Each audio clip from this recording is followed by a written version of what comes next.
Hello again, everyone. We've still got some people coming on in. Welcome and thank you for joining us for our last presentation of this virtual training forum. I really appreciated the participation, really appreciated all of the questions, and I certainly appreciate all of the presenters giving their time and giving us some of this insight during this terrible time. So I'm sure most of you know who Mike is, but the last presentation is going to be by Mike Ryan, and he's going to be talking about some simple things for hitting. A little bit about Mike. Mike is the owner and director of hitting development at Fastball USA, located in Chicago, Illinois. He is a former associate scout of 16 years with the Seattle Mariners organization and is also the author of Creating the 100-mile-an-hour Hitter and Explosive Hitting. For as long as Mike has been a lead hitting instructor, he has emphasized power and has had 26 students hit or throw a baseball over 100 miles an hour and at least 200 students over 90 miles an hour. Mike has done clinics all over the world, including the Chinese Professional Baseball League in Taiwan. Players from across the globe have traveled to Chicago to attend Mike's clinics. All right. And I see here that Mike has already joined, so we will have the live Q&A at the end of this presentation with Mike. So make sure if you have any questions, either kind of keep them on your forefront, or you can go ahead and type them in the chat box. That won't go away, so we'll know that it's there. But without further ado, we'll go ahead and we will play the presentation.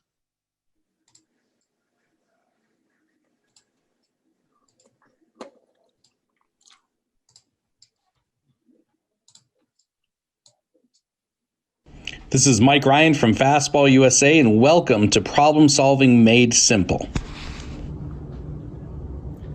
Hi there, my name is Mike Ryan. I'm the owner and director of baseball training here at the Fastball USA Training Center, which is located in Schaumburg, Illinois. I'm also the author of the book, Creating the 100-mile-per-hour Hitter. You can check out the website, fastballusa.com, or if you have questions, shoot me an email directly at fastballusa@hotmail.com. My book, The 100-Mile-Per-Hour Hitter, is also found on Amazon. So today, we're going to be talking about problem solving and problem solving for hitters made simple.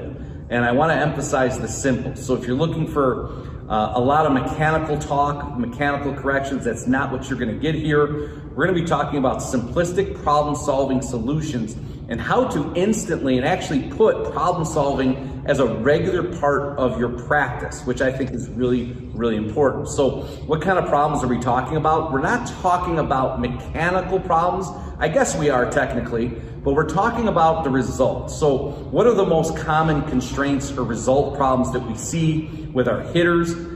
For example, some hitters are over the ball versus being under the ball. So you got over or under. You're gonna have certain players in your team that a certain amount of percentage are gonna be over them, certain amount are gonna be under. Certain amount are gonna get what you would call around the ball, and they're gonna be a certain amount that have a tendency to be too inside the ball, where they end up pushing the ball, they don't get the bat head out very well. Another common problem, maybe a hitter, is from a timing perspective. You have one hitter who has a tendency to be early, and you have another hitter who has a tendency to be late. So those are common problems. So I wanna know, is the hitter over or under?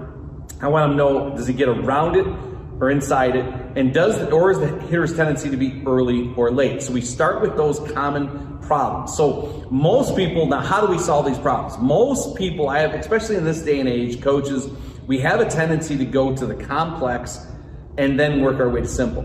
So the first thing that people start talking about is where your hands at, where your feet at, where's your load, where's your stride? And we start getting in the hitter's head right away. Now, obviously, during the season, that's not a very good plan, because the more we get them thinking about mechanics, the less competitive they get as hitters. But there's also a way to start training them to simplify their approach to technique, to hitting, during your practice. And that's part of what today is about, is simplifying the problem solving, but also creating adjustment making machines and showing them and training them how to make adjustments and starting with the simple. So there are 3 things we go to in our academy in terms of when we talk about problem solving with our players. And it doesn't start with mechanical talk. The first thing that we go to is the mind. What is the hitter thinking about? And once we clarify what the goal is, what the hitter's approach is, what the hitter is, what's the goal going there, we go from the mind to the second thing is, how can we say change the stimulus in our training to help the hitter overcome some of their problems? Okay, so what we're doing is we're changing the goal or clarifying the goal. Then we were alternating the stimulus in which that specific hitter can benefit from. And then the third part is then we'll go a little bit deeper into shaping our swing in terms of mechanical talk, video analysis, maybe your favorite drill. But again, that is the third step, right? And I think a lot of people want to go to the complex, a lot of mechanical talk, but a lot of mechanical work, when the really what's staring us in the face is the simple. So when it comes to problem solving, we're going to go over a 3-step area. Number 1, the mindset. Number 2, the stimulus. And number 3, what we're not going to get into today, is the mechanical side of things. So let's start with this. Simple concept that everybody should understand is the concept of the Bernstein principle. And the Bernstein principle states the body will organize itself based on the ultimate goal of the activity. I'll repeat that. The body will organize itself based on the goal of the activity. Now, that concept on the internet and around the country has been taken to, the word is called intent. What is your intent? And that's been taken to mean, intent means somebody who swings with high intensity, that really tries to swing aggressively, they have intent. But intent really means much more than that. Intent means, what is the hitter's goal? And I would say to you, there's generalized intent. That could be me, for example, try to hit it as hard as I can, as far as I can. That's generalized intent. Then there's specific intent. I'm gonna hit the ball as hard as I can into a specific target. And then the last thing is, and I think it's really important for coaches to grasp this concept, is personalizing intent. I think it's really important that we don't have a team full of hitters with the exact same approach, the exact same mindset, because what works for me may not work for the person next to me. As a matter of fact, it won't if my tendency is different. If I have a tendency to be over it and the person next to me has a tendency to be under it, and I'm forcing one approach on them, that's not going to work for everybody. So instead of cookie cutting one mindset, one approach to everything, we need to learn how to personalize. And I would say first categorize the hitter, and then personalize and let them find a personalized mindset that works best for them. So let's step back and go back to the Bernstein principle. If the body will organize itself based on the goal, what does that really mean? The goal influences the swing. When you change your goal, you're actually changing your swing. So let's think about that. I know this sounds ridiculous, but if I said hit a 4-hopper back to the pitcher, I want you to think about what that swing would look like, okay? So I'm gonna try to hit a 4-hopper back to the pitcher. It's probably gonna have some kind of choppiness look to it. Also sounds ridiculous. If I said hit a high pop-up to the catcher, right? We're gonna see a swing that really is very, something's gonna show up where it's very drop the bat head, dip back, and try to get the ball in the air. Now I know that sounds ridiculous, but it's proving the point. A 4-hopper back to the pitcher takes one type of swing. A high pop-up in the infield takes another type of swing. Coaches, you fungo hitters, you know this, right? If I said to you, I want you to take an outside pitch and I want you to pull it foul, right? That's gonna take another type of swing. If I said to you, I want you to take an inside pitch and I want you to hit a ground ball to the opposite field side, that's gonna take another type of swing. So what I'm trying to reinforce to you is the goal influences your swing, okay?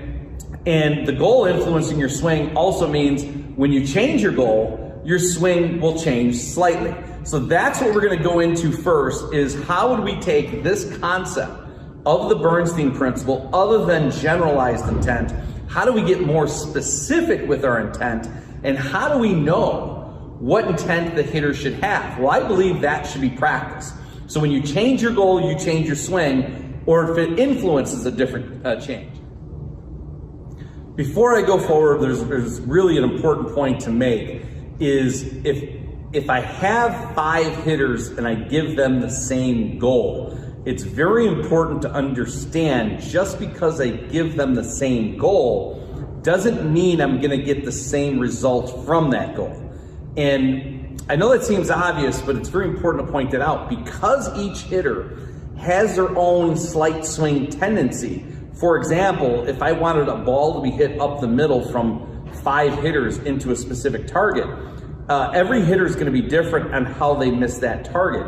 So if they're trying to hit a line drive right over the pitcher's head, some are going to miss over, some are going to miss under, some are going to miss around it, some are going to miss inside it. Their tendencies are going to be different. So this is why it's very important for us as coaches to pay attention.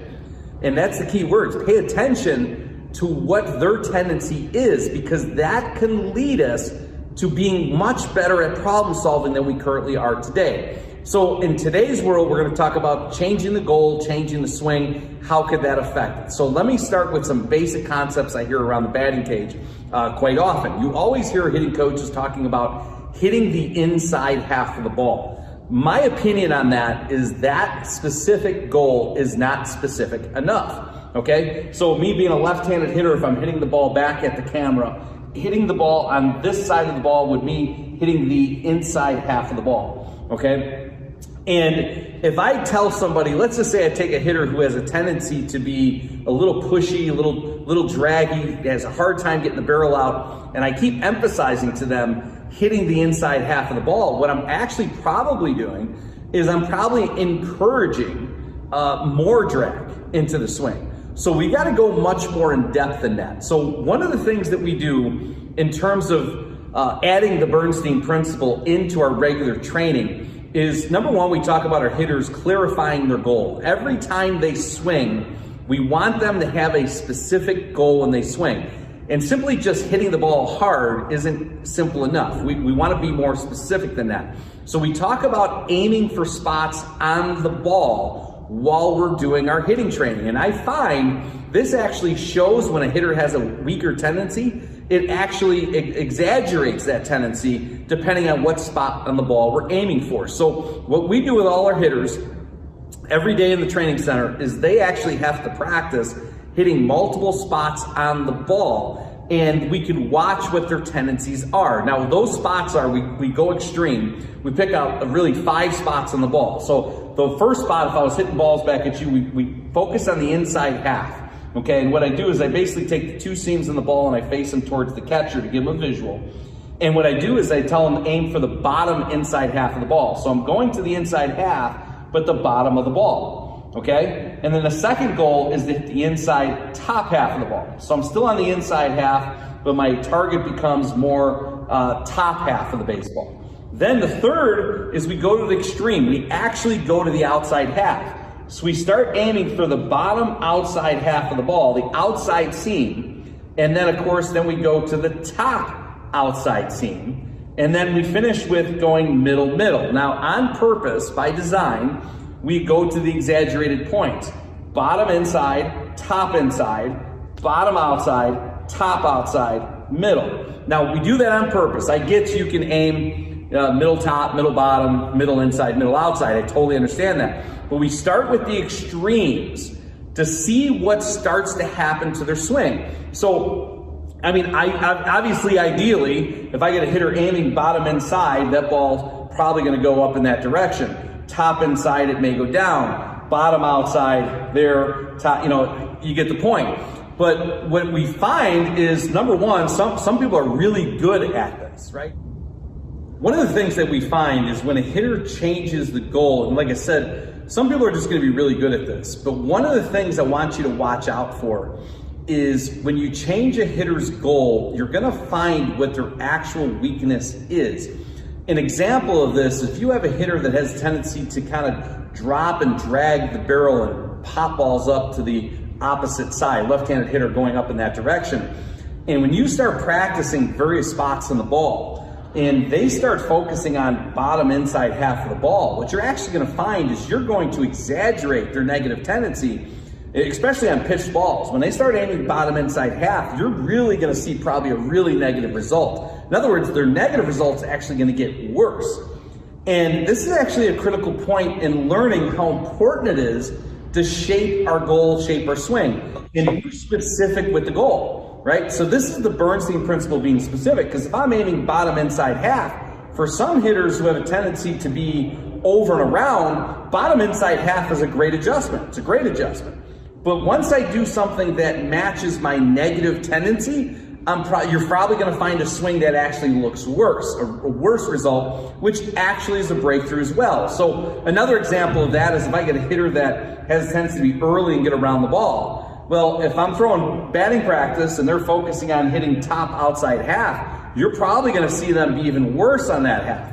Now, that's step one to finding what works for the hitter. So a hitter like that, probably that gets around and early, really, as they're practicing the multiple spots, will probably find aiming for the inside half is a critical part to their success as a hitter. Now, it might be bottom inside half, it might be top inside half, it might be middle inside half, we don't know. But you gotta be specific with your instructions. Aim small, miss small is the mindset we have. Now, we don't wanna just get when we're feeling for the ball, right? So I talk to our hitters about whatever spot on the ball we're aiming for, we're trying to destroy that spot, right? Our mindset is to hit that spot absolutely as hard as possible. So no, you're gonna find hitters that you're gonna kind of expose their negative tendencies, which then should help you find and figure out what works best for them personally. The other thing is, I like to actually, the very important thing to say here is really what we're trying to do.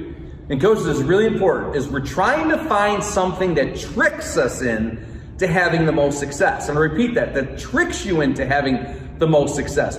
This is why just lining up 12 hitters and telling them to aim for the inside half of the ball does not work for the majority of those hitters.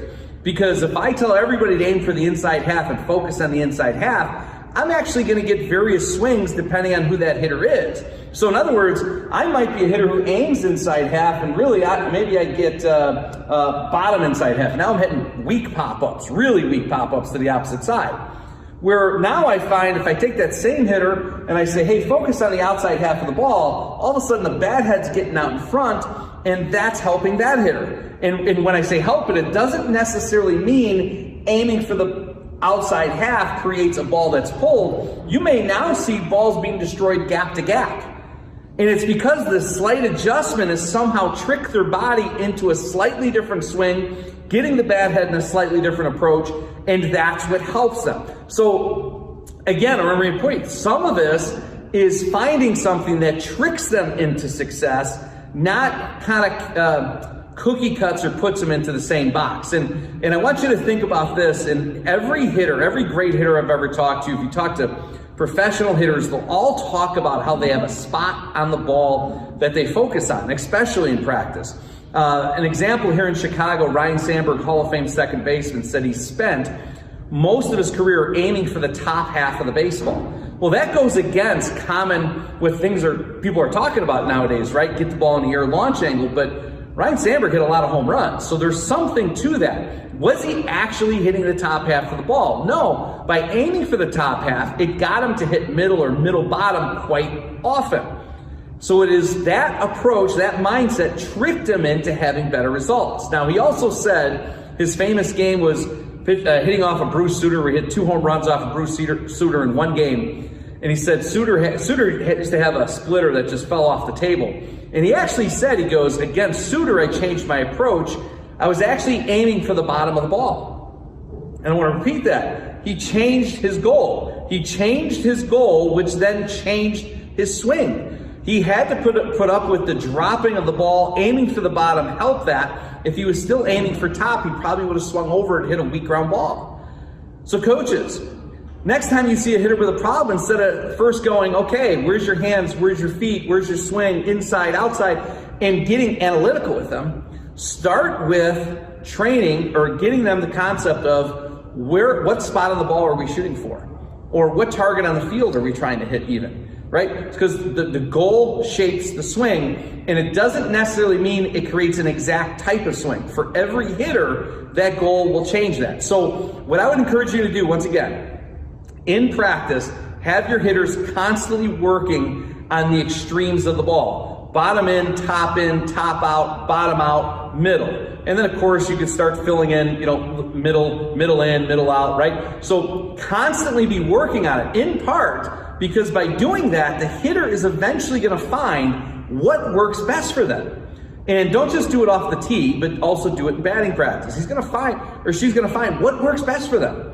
And now you start to talk about having a game approach, okay? Not everybody should have a game approach where they're focused on the inside half of the ball. Big leaguers will tell you that. Javier Baez talks about he's now focused on top inside half because early in his career, his tendency was to pull up and around. So he actually now is trying to be more level with the swing, focusing on top inside half. Some hitters will say, I'm hunting the bottom of the ball. Some hitters will say, I'm hunting the bottom inside half of the ball. Some hitters will say, I'm hunting top inside half. And I'm sure there's hitters out there actually focusing on the outside half of the ball. And it makes sense. Why? Because once again, if I get a hitter's tendency to be late, and I try to get this hitter to focus bottom inside half, the hitter's gonna go, this doesn't work, right? And then he's probably, or she's gonna start thinking about mechanics and trying to find a fix that way, when there's one simple thing we could have said, start focusing on getting to the outside half, outside bottom, outside top, outside, to get the bat head going this way as opposed to this way, where some hitters have a tendency. So everybody is different. That's the first key here. So if we're running everybody up to the plate with the same philosophy and trying to cookie cut them, that is not a process that works. So make sure in your practice here at the Fastball USA Training Center, every swing our hitters take, I want them to be committed to a spot on the ball. And we purposely practice the various spots. That way we're also practicing making adjustments and becoming a complete hitter. As you know, the greatest hitters in the world, even a big leaguer, even if he's a dead pull hitter in a game, what can he do? In batting practice, if you said hit a line drive to the right side at the second baseman, he could do it if he wanted to. If you wanted to hit a line drive off the pitcher's mound, he could do it if he wanted to. If you want to hit a line drive off the 375 sign, he could do it if he wanted to. So our thing is pick a spot on the ball and commit to it and blow it up. So the only mechanic or only hitting talk we would have on game day goes something like this. What spot on the ball are you committed to? Now I get it might be different with 2 strikes and less than 2 strikes, but let's say less than 2 strikes. What spot on the ball are you committed to? What spot on the ball are you committed to destroying? And for a lot of hitters, it comes down to this. Are they committed to it? Because when they start to struggle, the first question should be, are you really committed to the spot that's been working? And sometimes that's just it. Hitters lose focus. The second thing is, do we need to adjust the spot on the ball in order to overcome your current tendencies, current negative tendencies? And it comes back to, what are you committed to, right? And a lot of people want to, again, they want to go to the complex, talk about hands, talk about inside the ball, talk about barrel and grip and stride and all that, but we don't start with the obvious. And the obvious is, if I swing for the bottom inside half, I'm probably gonna have a slightly different swing than if I swung for the top outside half. Now, it doesn't exactly work out perfectly like that. Once again, hitters are finding things that trick themselves into having more success. Now, the other thing you can do besides spots on the ball is, of course, spots on the field or spots on a target. You can see this target behind me right here. We have outlined it for 2 main reasons. One, so hitters can work on flight or see the flight of the ball, and hitters can work on various targets as well as see the results of where the ball is going left or right. And that was the purpose for that. So now, by changing your goal, you can change your swing, right? So some hitters, for example, a hitter that's under the ball, naturally you would be like, okay, first of all, the first question is, what spot on the ball are you committed to? And if they say, I'm not really committed to any spot, then you got to say, okay, let's focus on, for example, middle. Let's start there, middle of the ball. Let's see, when we aim middle of the ball, what kind of result are we getting? And if we're still, let's just say we're still under, we may have to raise that target to be the top half of the ball. But top half might not be specific enough, because if that barrel starts to drag, right, we need to make sure we're top outside half to get the bat head out in front. right? And I know that's not something a lot of great hitting coaches like to hear, but I could replay you back some of Altuve's home runs in the last couple years, and you'll see that he takes a pitch out over the plate and pulls it. What does he do? He's getting to the outside half of the ball. He gets the bat head out in front. That's one of the things that makes him really good. But the point being is changing the spot on the targets, which we do a lot in here, also changes your goal. So if I got a hitter that's under the ball, trying to get him to hit a line drive in a C1 is probably going to get him to be way up there. So if I get a hitter that is aiming for C0, that may trick him into hitting a line drive right back up the middle. So once again, using targets in the cage like we have here can help, especially from short distances when you're outside the cage. We also put targets in the cage so the hitter can have clarity of spots where they're aiming for. It's just another way to do it. I'm going to try to hit the ball to the top right-hand side. I'm going to try to hit a line drive right at the pitcher's kneecap. We are always practicing with purpose. We always have a goal. You go out on a field, okay, I'm going to smoke a line drive over the second baseman's head. Coaches, we've all done this, but the missing ingredient, the missing piece is this. Every player needs a different mindset, different approach to what you're doing. I believe I've heard DJ LeMahieu talk about how his focus is on hitting line drives over the second baseman's head. That works for DJ LeMahieu. Right? And each hitter you have to find out what works best for them, because if you try to make a hitter DJ LeMahieu and focus on the opposite side over the second baseman's head, and that hitter already has a tendency to drop the barrel and be draggy, that's not a good combo. He needs to focus to be on the other side of the field.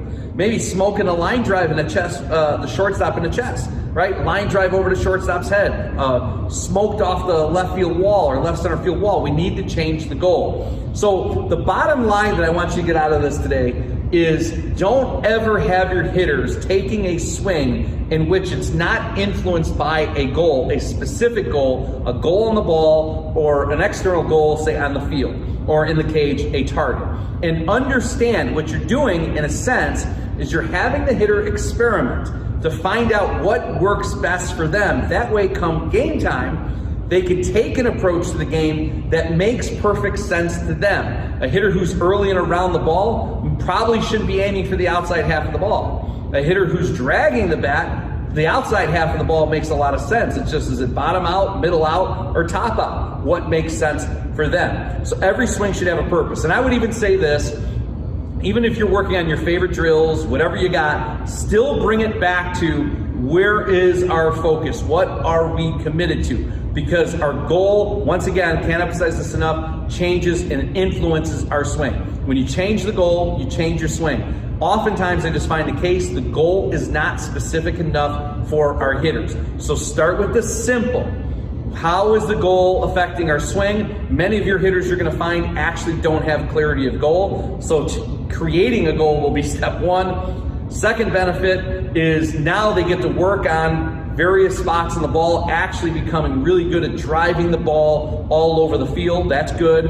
Three, it's going to expose their negative tendency. Like I said before, if you get a hitter who's dropping, dragging, and you ain't bottom half in BP, it's going to look terrible, right? So you expose them for their natural tendency, their weak tendency. And then four, they figure it out. This is what I got to do to get it. And it's hard to believe, but these changes can make serious mechanical improvements. And that's where we got to go with our hitters. Now remember, no different than a boxer getting ready for a boxing match. He can't go into that match thinking about his exact technique of his jab. Is it 1 inch this way, 3 inches this way? He's got somebody over there who's trying to kill him, right? He's got to get in competitive mode. So we got to get our hitters in competitive mode. If we end up becoming too mechanical, overlooking with their swings, they're going to bring that to the game. And when they bring that to the game, they're not competitive enough for this. Now, if you have any questions about this stuff, feel free to reach out to me. My website is fastballusa.com. Send me an email, fastballusa@hotmail.com. That goes directly to me. But also check out my book. It's Creating the 100-Mile-Per-Hour Hitter. It's on Amazon. You can pick that up on Amazon. And feel free to reach out and ask any questions on how you can implement a simplistic work and look to mechanics and how you can implement this into your practice. Thank you for being with me today, and good luck. Mike, can you hear me?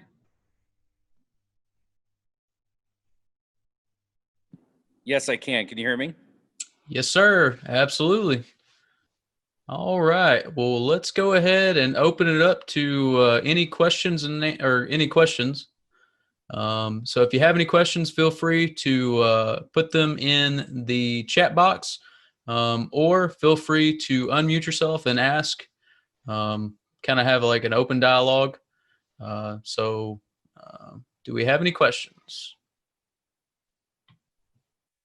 Centerfield says, "Hi, Mike. Thanks for the presentation." You're welcome. All right. Let's see here. Oh, Hey guys. Hear me? yep. You're I can good. hear you, yes. Mike, thanks for the presentation. Yeah, I just got a question on the talking about picking a spot on the ball. Do you sequence that, especially with younger hitters, doing off the tee and then soft toss and then finally some live throwing, or is it mainly just kind of off the tee, soft toss things? I think the sequencing is really important. I would definitely start with batting tee and really until they kind of figure out their skill of doing, of really kind of getting good at it, and then transition it to, say, short toss, and then eventually to live BP. Once they've just spent enough time on it, I think you could on a regular basis, be shifting from tee to short toss to batting practice. By the time you get to batting practice, by that time, I almost like them to have a spot that they tell me that they're going to commit to hit. Because now at that point, from doing so many reps on the tee and so many short toss reps, now I feel like they're kind of starting to find what kind of works for them. And from a standpoint of a coach, of course, you're going to influence that because you're paying attention, especially with younger hitters. But basically what we want to do is by the time you get to batting practice, you really want to be practicing your game approach, almost like you're training your brain like it's a game. So, and I find actually that's a critical point because most people in practice are working so much on technique and mechanics that now we get in the game and we ask these players not to think, but they've never practiced not really thinking.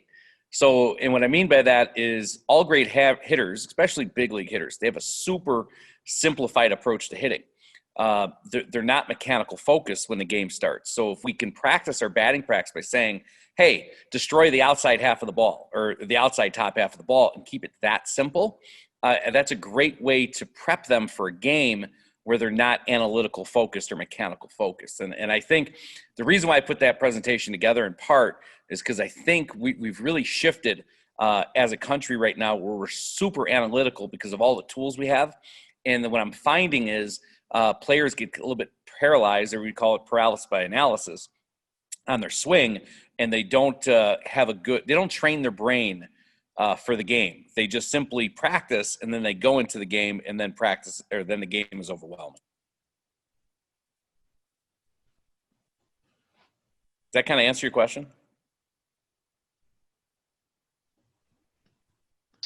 Sorry, yeah, that did totally. The second part of that question is then you just look at the outcome of the hit, obviously where the ball goes, or do you do some slow motion capture just to see where they are hitting with the ball? Are you referring to like on analyzing their swing, like a video, Yeah, just where they're contacting the ball? Do you use, I guess, it's slow motion, or do you just use basically the outcome where the ball ends up going? Well, I'm really focusing on where the ball ends up more, but you could match that with video and watch and where's their contact points.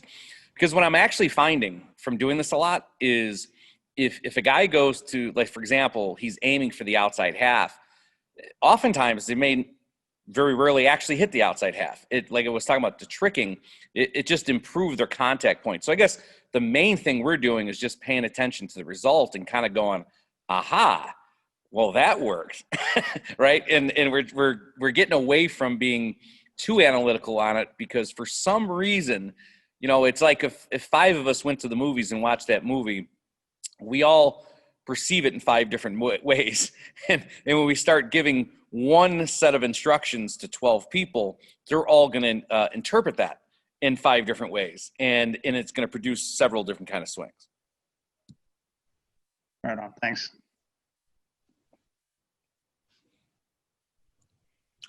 All right.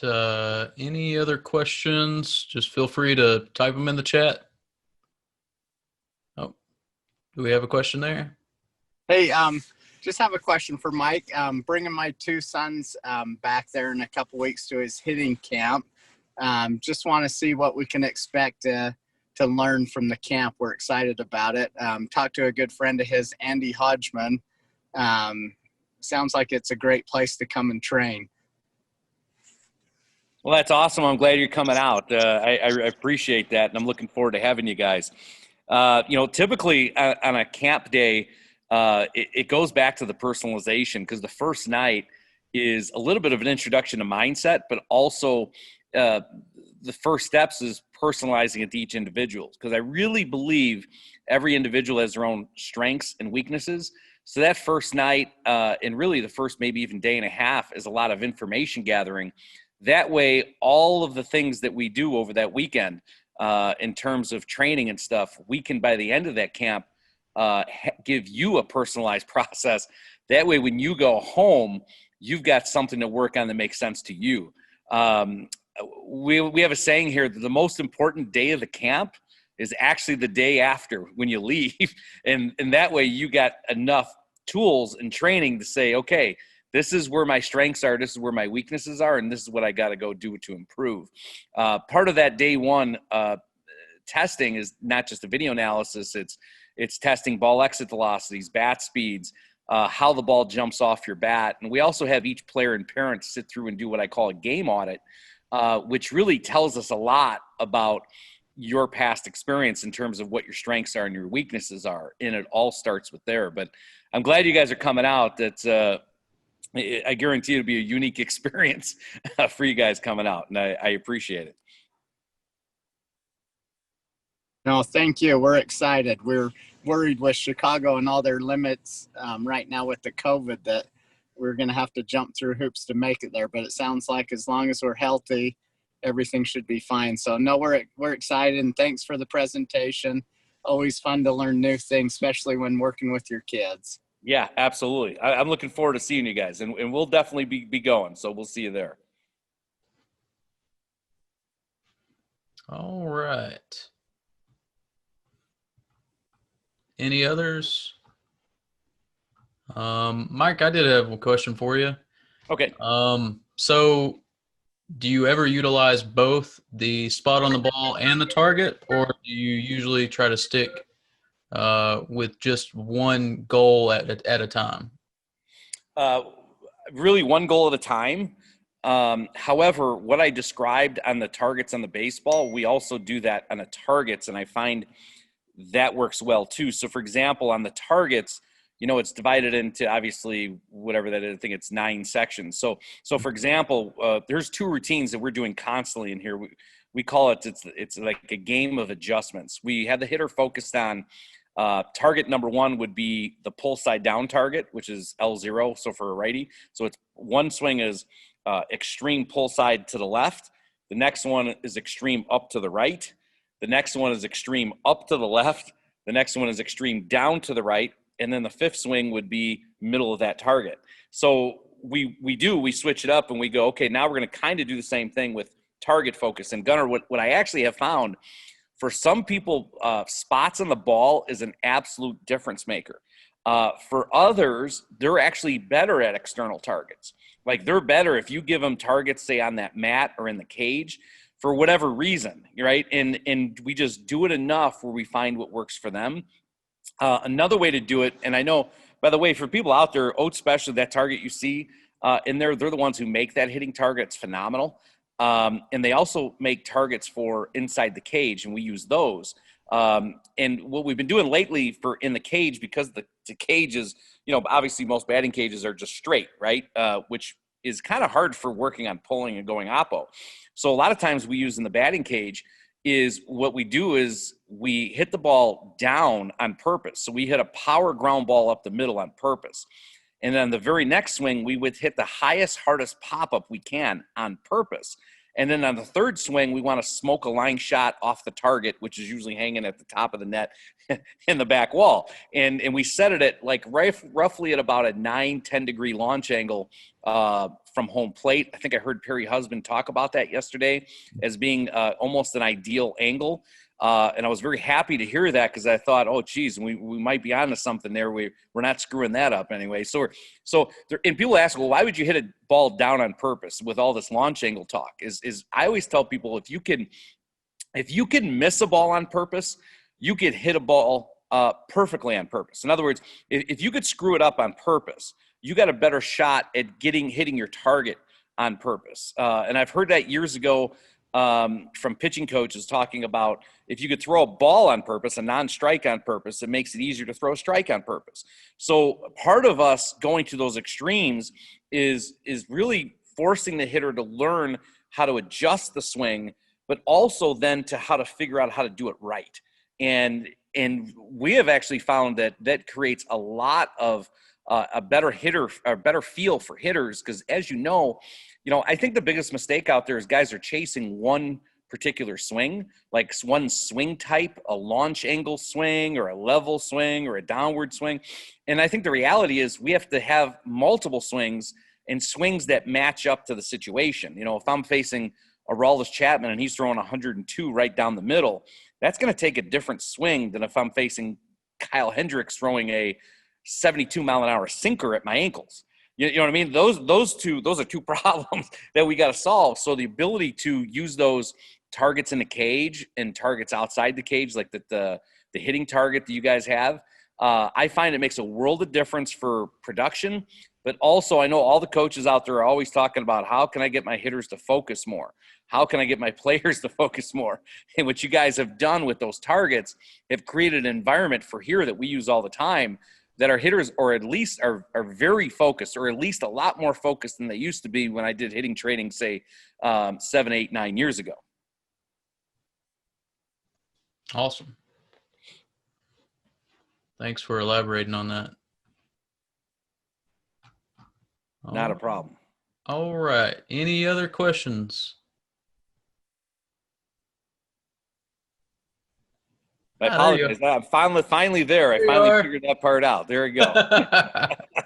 Better late than never. There you go. I made my cameo there. All right. Well, if we don't have any more questions, Mike, I really appreciate your time. I really appreciate all the effort that you put in putting in that presentation. I really feel like some people got a lot of good out of that. So we really appreciate it. Thanks for being gracious with your time again. And at this time, we will go ahead and do a giveaway. We're actually going to do one of those batting targets in the tunnels. Cool. So, just for you. Thanks for having me on. I appreciate that. Yes, sir. All right. Let me figure out who the lucky winner is. Let's see here.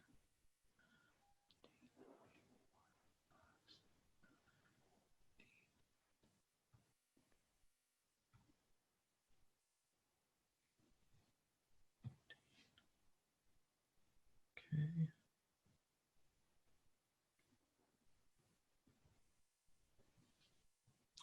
All right. So the lucky winner is Carlos Flores.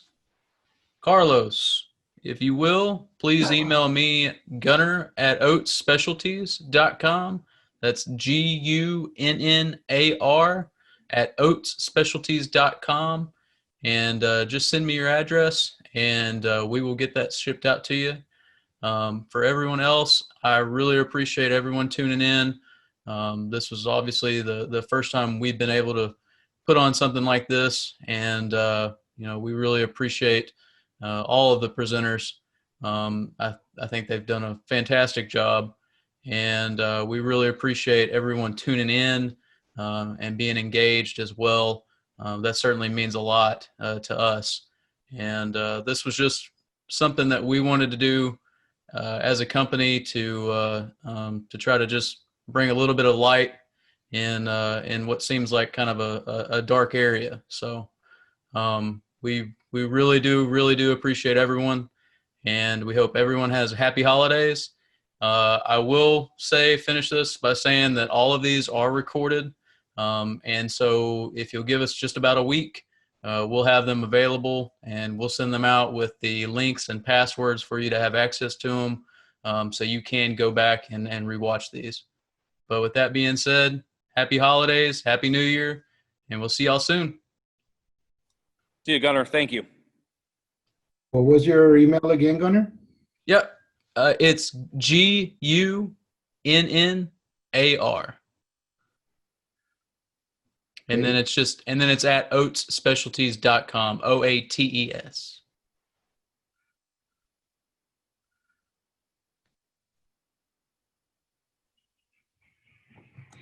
Yeah, these are real good presentations. I just found out, is this the first time you all have them? It is. It's the first time that we've had them. We did it for the National Fast Pitch Association this time. We are planning on having one for the ABCA as well. So my son, he's a freshman in college. He's playing with TAMU in Laredo, Texas. Uh-huh. Yeah, and I took him to the baseball ranch, and that's where I heard about oat specialties. Awesome. So, yeah, we always buy from y'all, all the and weighted balls and everything. Well, we appreciate that. Well, I'll send you an email. Thanks. All right. Thank you. Thanks, guys.